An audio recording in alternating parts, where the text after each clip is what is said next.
سلام دوستان، خوش اومدین به ویدیو. این ویدیو معرفی یه کتاب خوب به نام مزرعه حیوانات. شاید برعکس ببینید چون دیده نمیشه، تو دوربین دیده نمیشه.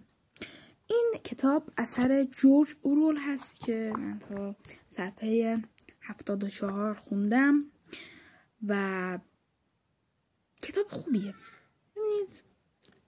در مورد ستمگری، دیکتاتوری ایناست بیشتر.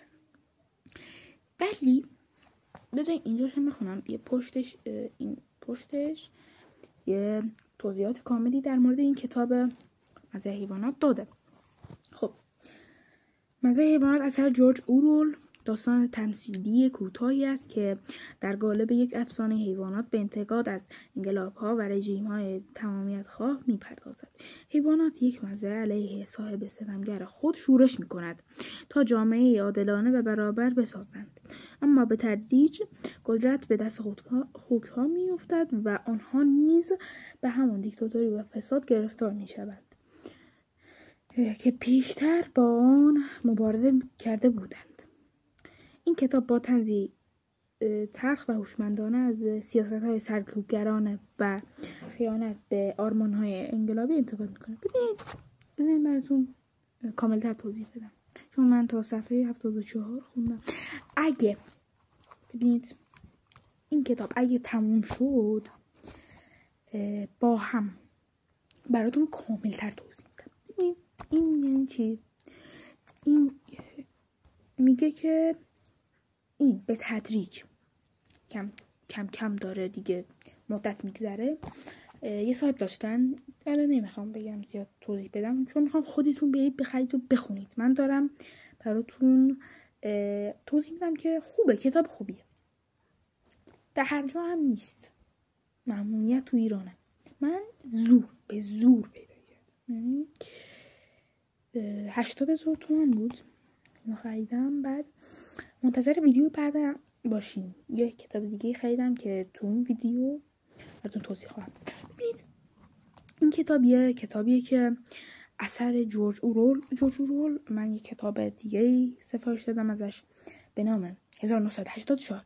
براتون اگه رسید آنباکس میکنم جلوی شما و از اینجا رو خریدم.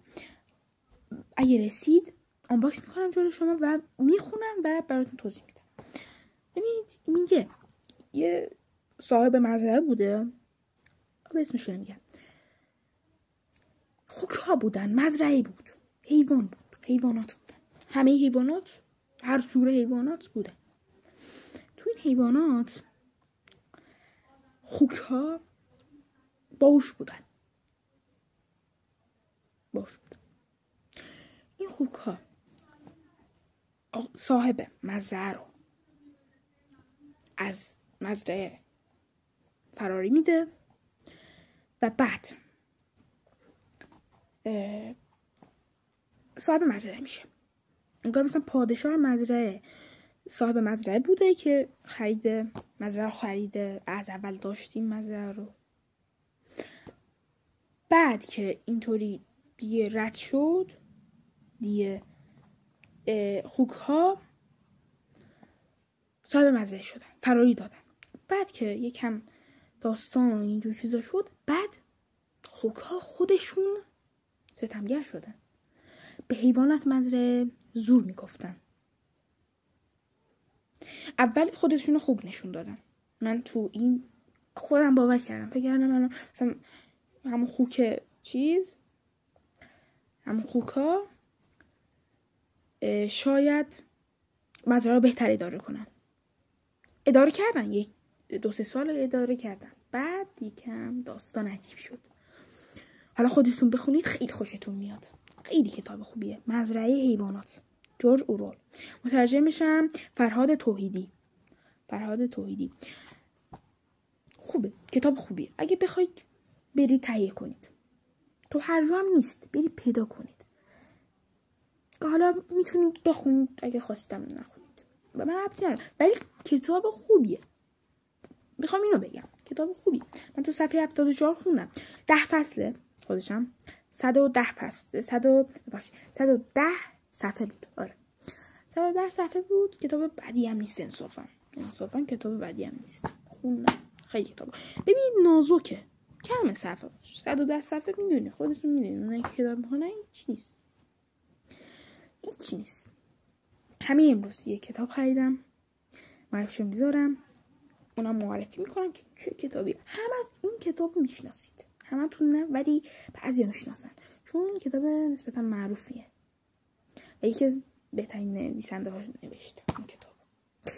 خلاصه دیگه این کتاب تهیه کنید بخونید. از کتاب فروشی بیشتر هست دیگه، خودتون میدونید. البته تو شهر ما یه کتاب فروشی هست، شهر کتاب ارومیه. این هم شهر کتاب معمولی است تو استادم، اگه اونایی که تو ارومیه هستن. بعد که یه دونم هست کتاب فروشی ظرافت بود، چی بود این توی چیز بود. آره تو این چیز من میخرم و میخونم. ممنونم که تا اینجا ویدیو با من همراه بودید. این کتاب بخرید بخونید، با لذت بخونید. خدا نگهدار.